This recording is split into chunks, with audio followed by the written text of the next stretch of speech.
Professeur Dahou, bonjour. Merci d'être avec nous sur SEHA. Donc, nous sommes présents aujourd'hui avec vous à cette journée scientifique organisée par les laboratoires El Kendi. Vous êtes professeur en rhumatologie. Qu'est-ce que vous pouvez me dire justement sur votre présence aujourd'hui à cet événement? Très bien. Tout d'abord, je vous remercie de me donner l'occasion d'intervenir concernant ce colloque, parce qu'en fait, la journée d'aujourd'hui est dédiée principalement à la discussion de cas cliniques difficiles. Ces cas cliniques ont été et sont présentés par des jeunes résidents de rhumatologie.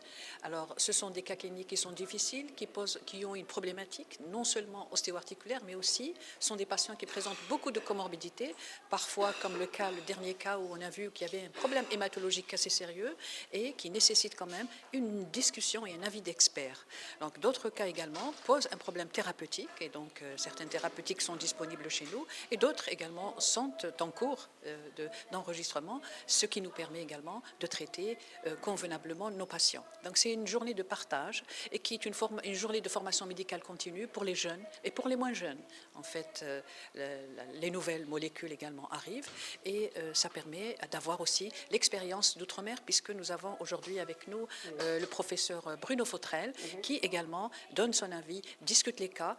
C'est quand même un expert assez important puisque, oui, international, qui est également très compétent en matière de rhumatisme inflammatoire, de maladies de cils, de connectivité, etc. Ce qui nous intéresse, donc, c'est non seulement de partager les cas, mais aussi de profiter de l'expérience de l'étranger pour essayer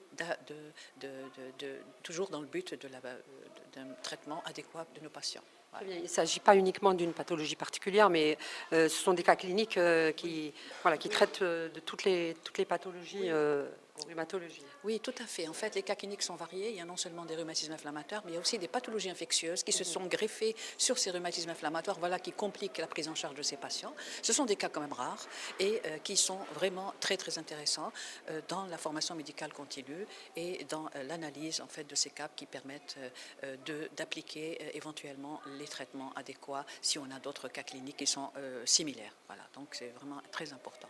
Très bien, merci beaucoup pour toutes ces précisions. Merci, professeur Dahou. Merci à vous. Merci.